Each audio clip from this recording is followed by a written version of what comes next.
Hey everybody, good morning. Welcome back to the channel. Are you prepared for this? Welcome returning subscribers, and if you're new to the channel, you haven't subscribed yet, please consider hitting that subscribe button and giving this video a like, and hopefully I'll catch you guys in the comments as well. Today I want to talk to you about inflation, hyperinflation, price gouging. We've already seen it before in other industries and other markets and other sectors, but I want to talk to you today about how these key indicators, and if you've watched any of my past videos, you understand what I mean by the key indicators that are signals and signs and warnings of what is to come based on historic, what we've seen previously already. Now, just a quick update, I will be bringing you some food shortages and empty shelves reports. I'm actually back down here in Florida where I recorded the video from Target. You may have seen it last week. If you haven't, check it out. And I want to go back there and see what the inventory levels look like.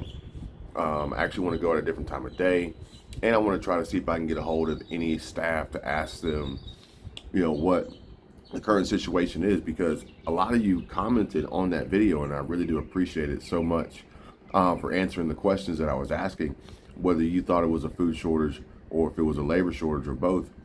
And it was really interesting to see that in the comments we were getting some intel about people who were actually in retail, who were actually in distribution, who were actually in transport, and the reasons and explanations behind why we're seeing what we're seeing.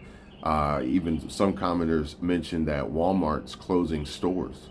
They're closing smaller stores or certain stores and transferring some of these products to other stores. So we're going to be seeing a few less Walmarts open. And some of the truck drivers are transporting goods from transfer stations or warehouses or fulfillment centers, and they're saying that what they're seeing there is really, we haven't seen it in the stores yet, and they're seeing less and less. And on top of that, we're seeing some of these foods getting double stamped, triple stamped on expiration dates that have technically maybe not so much expired, but have passed the best by date or the sell by date, and they're just getting stamped over again because of the delays in the supply chain that cause these orders to sit longer than expected. Now they're being picked up, now they're being delivered, and these companies, they don't want to just throw it out and waste money, so they're just double stamping the sell by dates. And these are just a few of the things that we're seeing and the feedback coming in from you guys out there, and I greatly appreciate it because it helps others. It not just helps build up the comments on the video, but it actually helps others get a better understanding for what's going on, because what we're seeing isn't widespread. It's somewhat like pinpointed and targeted and isolated in certain areas, and it's very odd how that's happening. I do believe that there is a tie to what we're seeing with not so much the location, but the price point. And this goes back to my previous video, and if you want to watch it, check it out. But it's about employee pay. What it really boils down to is the elimination and the demise and the fall, the crash, the doom of the middle class, based on the fact that prices are going up, inflation is rising, interest rates are going up, and pay is not. Companies, CEOs, corporations, they're making record profits, but the people who are actually doing the work and actually allowing this to occur to make the money are not getting compensated correctly, properly, or anywhere near close to what's required to survive the way that these prices are going. So check that out. But today or on this video right now, I may put up another one today later if I have time, but I want to talk about an article that I came across from IKEA. And it says IKEA wants to buy back its own furniture from customers. IKEA will now buy back gently used furniture sold from its stores under a new buyback and resale program. So this is important because this is kind of like when I was telling you guys about the auto dealers, the new car dealers and used car dealers. And when they ran out of inventory, when their lots were getting scarce, when they couldn't fill the parking spots, when the new cars weren't rolling in to sit on the lots to then be sold, what did they do? What could they do? So what they did was they went out and they started soliciting any and everybody to buy back or buy their vehicle from them. And you have to, remember, you've probably experienced this. The offers that they were giving were probably more than what you paid for the vehicle when you bought it. Not to mention you have put miles on it and, have depreciated it, so to speak. And they were charging more, they were paying more to get these back. And you're like, whoa, that's crazy. I bought this truck for 60 grand. I drove it for 30,000 miles. They're going to give me 65. Like, sure, take it. Well, now that same truck you try to go buy that you just sold back to them for 65, they're going to charge 75. Now, there's two things that we need to understand and pay attention to here. One is that if it seems too good to be true, it probably is. And this is a particular situation of that where IKEA wants to buy your furniture back. Great. They'll probably give you a decent amount of money back. Great. The key to that is they're going to buy it back, and I believe they're actually giving gift cards to IKEA when they buy it. So you're not getting cash. They're building a repeat customer. Smart on their part. Now, the problem with that is you have to realize that just like in the auto industry, the furniture is going to cost more because they paid more for it. I don't know if you've been to IKEA recently, but I've been a few times in the last 6 months, and the website usually is discouraging. It gives me a discouraging feeling to go because most of the things I want aren't in stock. But then I would build out what I wanted, and then I would go based on the website saying it was available, only for me to get down to pick it, and it's not there. And there's a shortage of furniture and different accessories and materials that IKEA is facing. And if you guys experienced this, please comment and let me know. Make sure it's not just me. This was the IKEA in Atlanta that I went to. So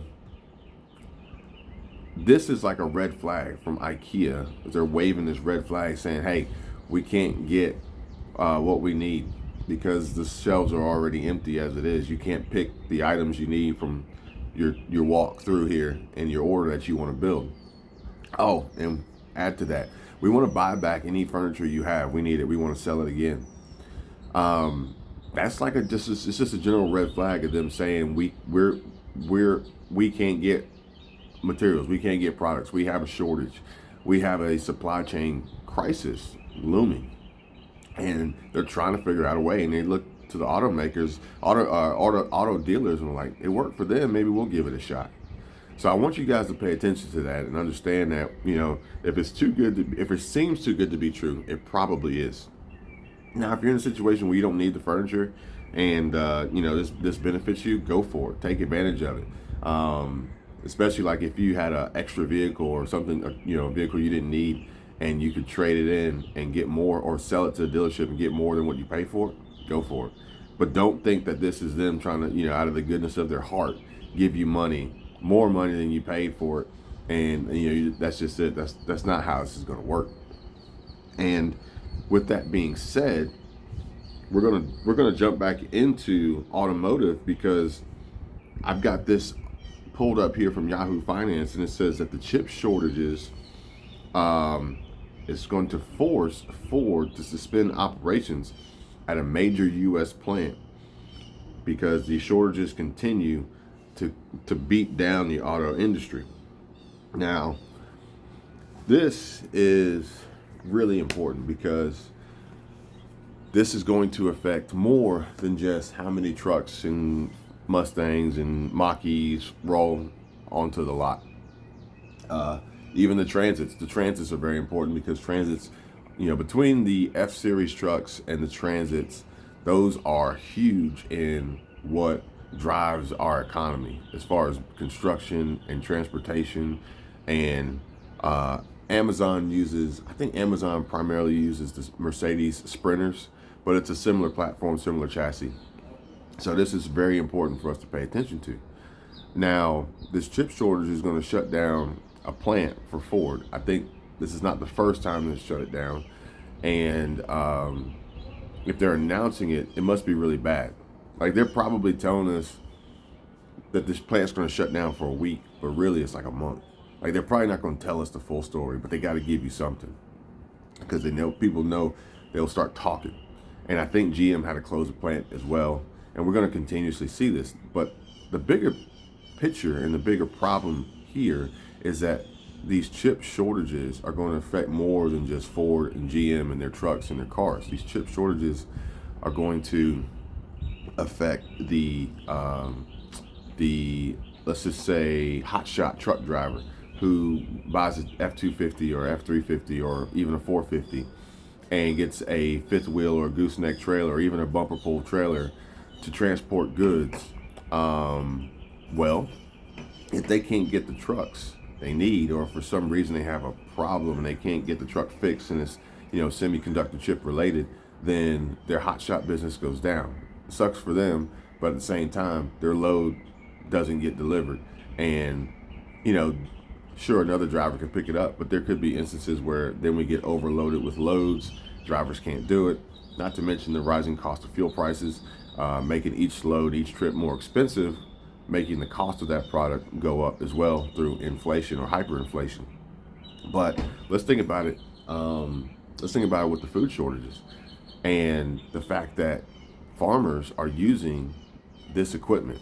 They're using technology to grow food, crops, you know, maintain their livestock, their animals, and, you know, operate their farm. You know, this isn't like 1920s farming. Like, these farmers are like sophisticated.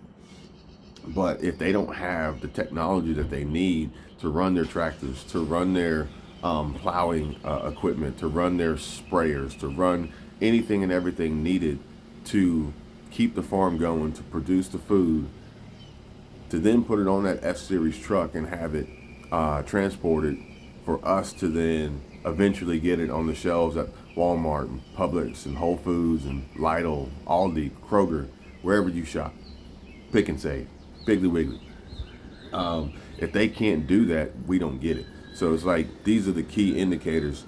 These, like, they all tie in together, and we need to be cognizant and mindful that what we see in the news, what's delivered, you got to understand, you got to think about how is this ultimately going to affect links in the supply chain. Because it's not direct. It's not, oh, the food fell off the truck and you won't get it. No, it goes back so far to the core, to the root of a simple fact of chips can't be produced for the manufacturers to create trucks, cars, equipment, technology for food to even be made and delivered. We got bigger problems at hand, between companies willing to pay more for old product to get it back, to resell it again, to chip shortages and the inability to have the technology we need to create what we need and transport what we need, and the reduction of labor in so many different ways and so many different reasons and whys and hows, to the reduction in labor making it harder for people to earn the income that they need, even with the lower wages, to just afford what could possibly make it to the shelves. That's going to be higher priced, hyperinflated, and just more expensive in general.